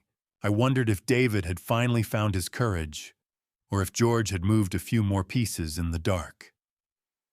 The sharp crack of the gavel sounded like a starting pistol. Gregory turned toward the gallery and called our first witness, and as Dr. Patricia Reynolds stood up, the look of recognition on Vance's face told me he finally realized the liquidator he'd hired was actually his executioner. I watched her approach the stand, the click of her heels, the only sound in the room. The steady professional stride of Dr. Reynolds as she approached the witness stand felt like the arrival of a tide that was finally turning in my favor. She didn't just walk to the stand. She occupied it, her presence as unfiltered and potent as a cask-strength brandy in a room full of watered-down lies. I watched from the defense table, my back straight, feeling the cold, tactile feel of the wooden pews behind me, and the heavy silence of the shocked gallery. Doctor. Reynolds began by systematically dismantling the foundation of Dr. Shaw's earlier testimony. She revealed that Shaw had been under a secret board investigation for 3 months for exactly this type of predatory diagnosis for hire, a revelation that sent a visible tremor through Vance as he sat across the aisle. Thane Garrison doesn't just remember dates, Your Honor. He remembers the structural integrity of every bridge he ever inspected and every bottle he now protects. She stated, her voice echoing off the old wood. She presented the results of the wine-themed cognitive tests we had conducted at Metobrook, proving my memory capacity sat in the 99th percentile for my age group. Doctor, Shaw's report isn't medical science. It's a creative writing exercise funded by a gambling debt. Academic vindication tasted sweeter than any vintage I had ever uncorked. I glanced at Brooke, whose eyes were fixed on the witness, her expression a mix of dawning hope and lingering shame. A search bar is a window into a man's soul, and Vance's soul was a cluttered basement of debt and desperation. Jake Morrison took the stand. Next, the scent of old wood and digital heat rising as he prepared the projector. The blue glow of the screen hit Vance's face, highlighting the sweat on his brow, as his search history was projected for the entire court to see. It was a digital execution. We saw the searches for elder guardianship loopholes and the Metobrook intake process, but it was the specific valuation of a 1945 Romanée Conti that made the room go cold. Mr. Madden wasn't looking for a doctor for his father-in-law. He was looking for an ATM with a pulse. Jake said the rhythmic tapping of the court reporter the only other sound. The courtroom was no longer a place of debate. It had become a crime scene where the blood on the floor was made of data and broken trust. The data doesn't lie, Vance. You were spending the inheritance before the funeral was even scheduled. To seal the casket, Jake presented a deleted email showing Vance had already signed a pre-sale agreement for the missing crown jewel bottles to an anonymous buyer in Macau. Vance looked like a man who had finally run out of bridge to cross. As the final slide faded from the screen, Judge Brennan looked at Vance with a coldness that made the air in the room drop 10 degrees. Mr. Madden, I think it's time we hear from your wife. The sound of Brooke's heels against the courtroom floor was the slow, steady rhythm of a woman reclaiming her voice from a man who had spent years trying to drown it in debt and doubt.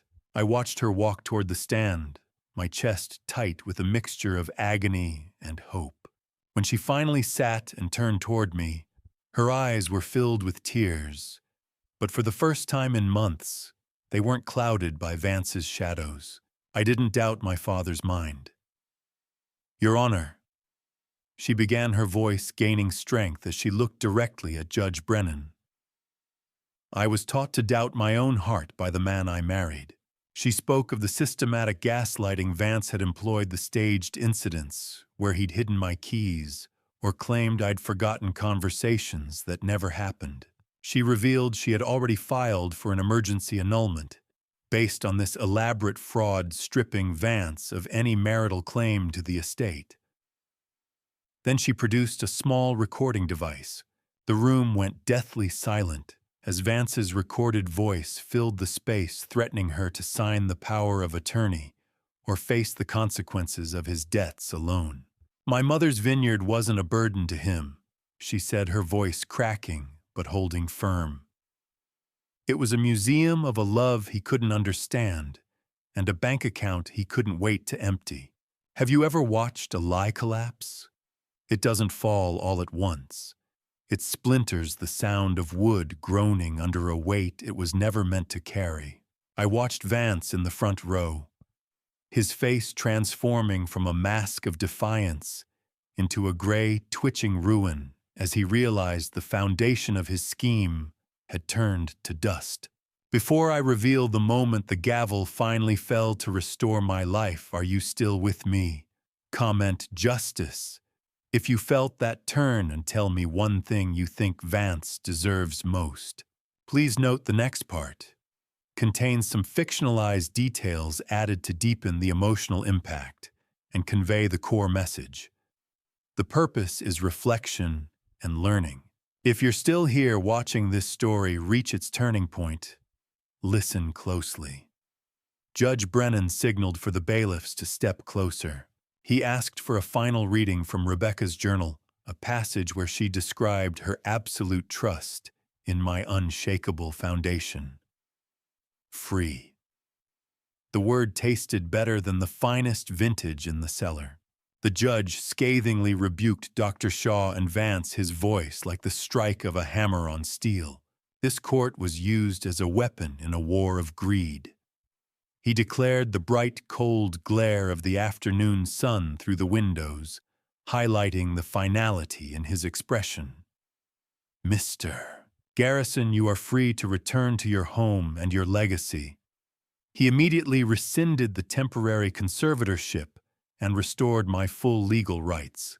The echoing crack of the gavel sounded like the closing of a chapter of darkness. Bailiffs, please escort Mr. Madden from this room, Brennan ordered. He is to have no contact with the Garrison family until further notice.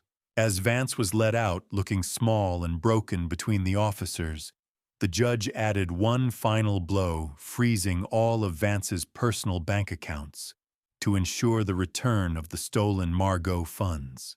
I felt the warmth of Brooke's hand as she stepped down from the stand and gripped mine, the scent of old parchment and floor wax grounding us in the reality of our victory.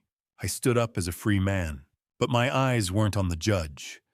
They were on the empty seat where Vance had sat, and the realization that a cornered wolf is most dangerous when the pack has left him behind. The courtroom doors swung open with a heavy thud, and for the first time in weeks, the air didn't taste like the sterile confinement of Metobrook. It tasted like ozone and the coming rain of a Napa winter. Brooke walked beside me, her hand resting firmly in the crook of my elbow. Her presence a solid anchor after so much drifting. We didn't even reach the elevators before the final collapse of Vance's empire began in earnest. Detectives intercepted Dr. Martin Shaw near the wood-paneled doors, his sterile mask of professional indifference finally shattering as they read him his rights. In the parking lot, the scene was even more chaotic. A second team cornered Vance Madden as he reached for the handle of his SUV. I watched from the top of the concrete steps, the distance offering a perspective I hadn't had in years. Vance Madden, you're under arrest for elder abuse, felony fraud, and witness intimidation, the officer barked. The cold, metallic click of handcuffs echoed across the asphalt, a sound as final as a period at the end of a long, dark sentence. As they searched him, the lead detective pulled a slim slip of paper from Vance's breast pocket. It was a one-way ticket to Macau dated for tomorrow. The coward had intended to abandon Brooke the moment the wine was liquidated and the debts were settled. You'll never prove it. Vance screamed, his face a contorted mask of the charm he'd used to deceive us for so long. Handcuffs have a very specific sound. It's the sound of a lie finally hitting its limit. I watched them lead the wolves away in chains, their predatory confidence replaced by the stumbling gait of men who had run out of ground. The drive back to the vineyard felt shorter than the one to the courthouse, but the silence between us was different now. It was no longer a wall. It was a bridge.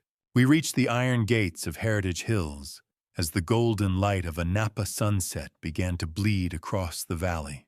Brooke helped me hang my heavy wool coat in the foyer, a small rhythmic gesture that signaled the restoration of my status as the master of my own home.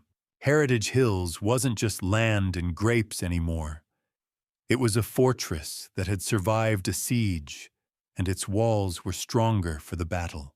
I'm so sorry, Dad. Brooke whispered, her voice thick with the weight of the last few weeks. I almost let him take everything.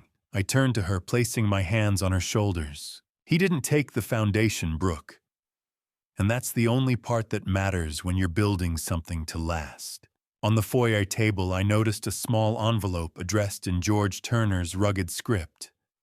I opened it to find a single key and a set of coordinates. George had moved the missing crown jewel bottles to a secondary vault the very night the bailiffs took me to Metobrook. He had seen the fracture coming and protected the heart of the archive while I was being dismantled. We walked out to the back porch together, the scent of wet earth and winter vines rising to meet us.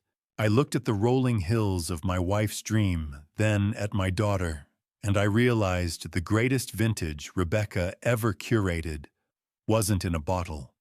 It was standing right next to me. The kitchen was filled with the scent of rosemary and roasting turkey, a domestic warmth that felt like a hard-won miracle after the sterile, lemon-scented hallways of my recent past. I watched my daughter Brooke as she meticulously basted the bird, her movements possessing a fragile, careful grace as we navigated the space together for our first Thanksgiving alone. The soft pop of a cork had earlier signaled the start of our preparations, but it was the quiet shared between us that spoke of a life finally being celebrated. Brooke shared updates on her freelance business and the progress of her formal divorce, her voice steady now that the shadow of Vance was no longer cast across her drafting table. I revealed my own plan to turn the Heritage Hills estate into a non-profit archival museum for rare vintages, ensuring that Rebecca's fortress would become a sanctuary for others who appreciated liquid history. I told her then that Rebecca had secretly prepaid the mortgage on Brooke's design studio years ago, using a trust fund Vance never found, ensuring her independence was secure all along. I never realized how much Mother did to make this house feel alive, Dad, Brooke said, leaning against the counter. I'm trying to find that rhythm again. I smiled, pulling a tray of roasted vegetables from the oven. You aren't finding her rhythm, Brooke. You're building your own, and it's a solid foundation. Family is like a bridge under a heavy load. It's the invisible internal stresses that teach you where the structure is truly strong. We have endured the stress test, and the pylons are holding. I walked down to the cellar and brought up a dusty bottle of 1990 vintage, the year Brooke was born. The cork didn't crumble. It held just like we did. As we sat in the dining room, the warmth of the fireplace flickering against the walls, I opened Rebecca's journal to the corresponding entry. The handwriting was bright and unruly, much like the wine itself. She described this vintage as possessing a structure that would only improve with time and the right environment. She saved this for the day you finally came home. I told Brooke, my voice thick with a profound, wise affection. Not just to the house, but to yourself. Brooke took a sip, the deep garnet color of the wine catching the firelight. It's beautiful, Dad. I can taste the sun on the vines, and I can taste her. As we toasted, I noticed a final unread note tucked into the very back of the journal's binding. Rebecca hadn't just intended for Brooke to be an heir. She had intended for her to be the head curator of the entire estate. As the last of the autumn light faded from the room, Brooke set her glass down and looked at me with an expression I hadn't seen since she was a child. Dad, there's one more bottle on the list. One mother said we could only open when the last wolf was truly gone. The bite of the December wind through the open cellar doors was a reminder that while the wolves were gone, the work of winter and the work of a true garrison had only just begun. I stood on the threshold, watching the frost settle on the vineyard trellis like a fine layer of silver dust. After the chaos of the courthouse and the sterile silence of Metobrook, the smell of wet concrete and cedar in the main house foyer felt like a holy restoration. We didn't waste time. I used my expertise as a bridge inspector to oversee the reinforcement of the cellar's vaulted ceilings, the ring of a hammer against steel echoing through the subterranean hallways as we ensured the foundation was physically secure for the next century. Brooke took charge of the visual branding and digital cataloging of the 847 bottles. I would often see the flickering blue light of her laptop late into the night as she treated each handwritten label like a piece of high art. George managed the dormant vines, preparing the soil for a spring that would finally belong entirely to the family again. A museum isn't just a place to store things, Brooke, I told her, as we inspected a new mahogany rack. It's a structure built to hold the weight of memory. Cement and courage share a specific property. They both require time to cure before they can support the life built on top of them. I discovered that George had been secretly recording the environmental data of the cellar for 20 years, providing a scientific record that transformed our archive into the most authoritative wine database in the world. We worked through the holidays to install the Rebecca Garrison Memorial Library within the vault, a climate-controlled room dedicated to her journals. Nathan Hughes provided the initial funding and professional curators, turning my wife's private obsession into a public benefit. The wolves were in cages. The wine was in glass. The family was in focus. She didn't build this to keep people out, Thane Nathan said as we stood in the finished space. She built it to show them what's worth keeping in. Brooke then turned to me, the cold, tactile feel of archival paper in her hands.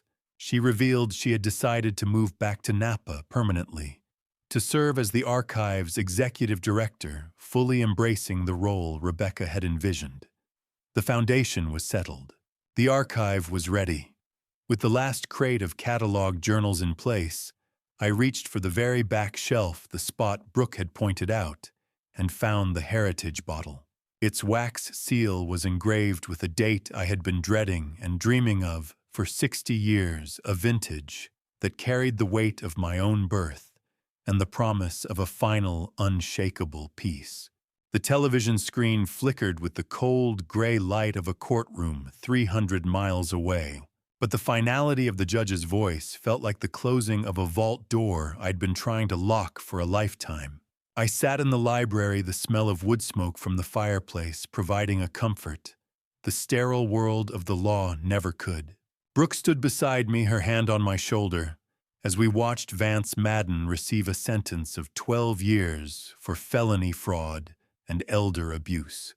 He looked small on the screen, stripped of the tailored suits and predatory charm he had used to try and dismantle our family. The broadcast also confirmed the permanent revocation of Dr. Martin Shaw's medical license, ensuring their engine of greed was truly dead. I felt no sudden surge of triumph, only a profound, quiet relief that the structural integrity of my life had been restored. A courier arrived shortly after the broadcast with a final letter from Vance's legal team, a pathetic attempt at an apology that felt more like a last-ditch effort for leniency. I didn't even break the seal. I walked to the fireplace and dropped it into the embers, refusing to let his voice enter this house one last time. 12 years. It's a long time for a man, but for a vine, it's barely a childhood. The noise was finally gone, replaced by a silence that no longer felt like a threat. The morning of my 60th birthday arrived with a sun so bright it made the dormant vines look like spun gold. I walked the rows with George Turner, the cold morning air crisp on my face. We reached the Cabernet block, just as the light hit the gnarled wood. Thane, look, George, said, his voice a gravelly whisper of awe. She always said the vines know exactly when the danger is over. I leaned in and saw at the first microscopic burst of vibrant green the bud break. Have you ever felt the weight of a ghost lift off your shoulders? It doesn't happen with a bang. It happens with a breath. I spent 60 years looking for cracks in things I told George, my voice reflecting a calm, wise serenity. It's about time I started looking for the growth instead. The vineyard wasn't a museum of what Rebecca was anymore.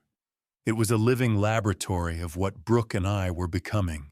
We walked back to the cellar to retrieve the heritage bottle, the tactile weight of it, feeling like the final stone in a great cathedral.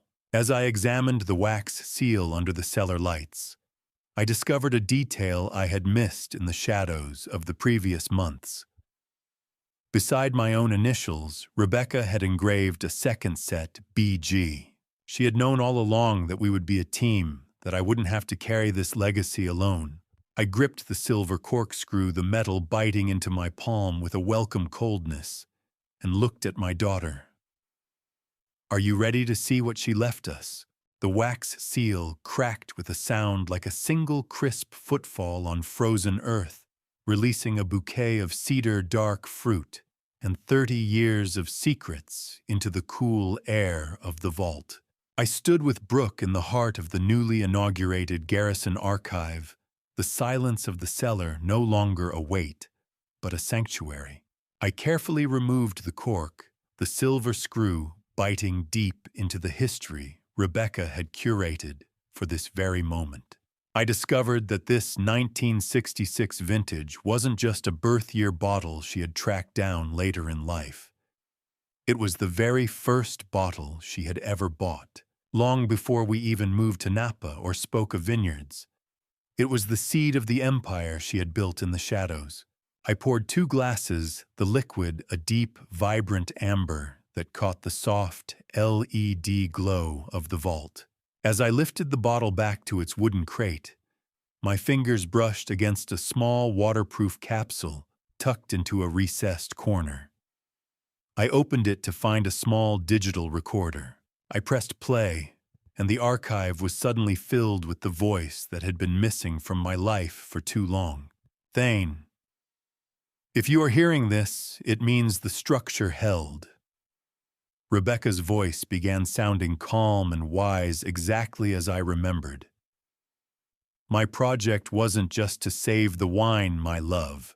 It was to ensure that you had a reason to keep building bridges even after I was gone.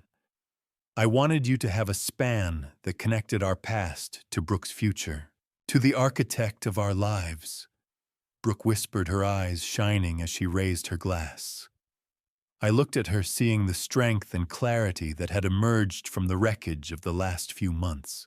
She didn't just save the past. Brooke, I replied, the warmth of the wine spreading through me like a promise. She calculated the load-bearing capacity of our future.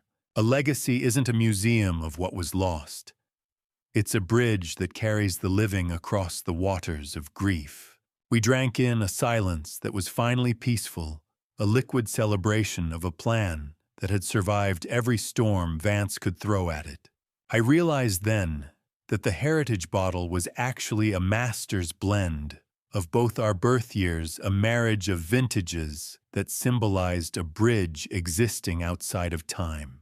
I walked out onto the porch as the first guests for the museum's opening began to arrive in the distance, their headlights carving paths through the evening mist. I looked toward the horizon, where the lights of the distant bridges flickered over the water. I was no longer just a retired inspector of steel and concrete. I was the guardian of a different kind of span. The bridge is holding Rebecca, I whispered into the cool air. Every single cable, every rivet. I set my glass down on the railing, the taste of the 1966 still lingering like a warm promise against my palate. For the first time in 60 years, I didn't look for the cracks in the foundation or the rust on the supports. I didn't worry about the wolves or the debts or the lawyers. I just stood there in the golden twilight of my home, watching the lights flicker in the distance, knowing that the structural integrity of my family was finally and forever unshakable. Looking back at my own family story, I have to confront a truth that humbles me more than any courtroom ever could. I spent 40 years inspecting bridges for invisible fractures, measuring stress loads, calculating failure points, studying rust before it could spread. Yet inside my own home, I ignored the subtle cracks forming beneath polite dinners and quiet conversations. This family story is not only about betrayal, it is about blindness. I confused silence with stability. I mistook routine for security. I believed that if no one raised their voice, nothing was breaking. I was wrong. If there is anything worth carrying forward from this family story, it is this: never surrender your discernment in the name of keeping the peace. Evil rarely announces itself with a roar. It arrives with a smile, a handshake, and a reasonable explanation. It negotiates entry through trust. What many people labeled as dad revenge was never fueled by hatred. This dad revenge was about survival. It was about drawing a line when greed tried to rewrite my wife's legacy and erase my dignity. But let me be honest. Even necessary dad revenge carries consequences. I nearly lost my daughter because I confused endurance with wisdom. I thought patience alone would protect her. I failed to see that silence can sometimes empower the wrong person. Do not be like me. Ask uncomfortable questions. Protect your boundaries even when it feels impolite. Observe actions more carefully than you listen to promises. Love should never require blindness as proof of loyalty. Trust is sacred, but it must be supported by integrity. There were nights when everything felt engineered against me: legal documents, fabricated diagnoses, locked doors. In those moments, I held on to one thing I trusted: that the Lord's timing was greater than the wolves circling my fence. Faith did not remove the battle. It did not shorten the storm, but it steadied my hands when everything else trembled. It reminded me that character is forged under pressure, not comfort.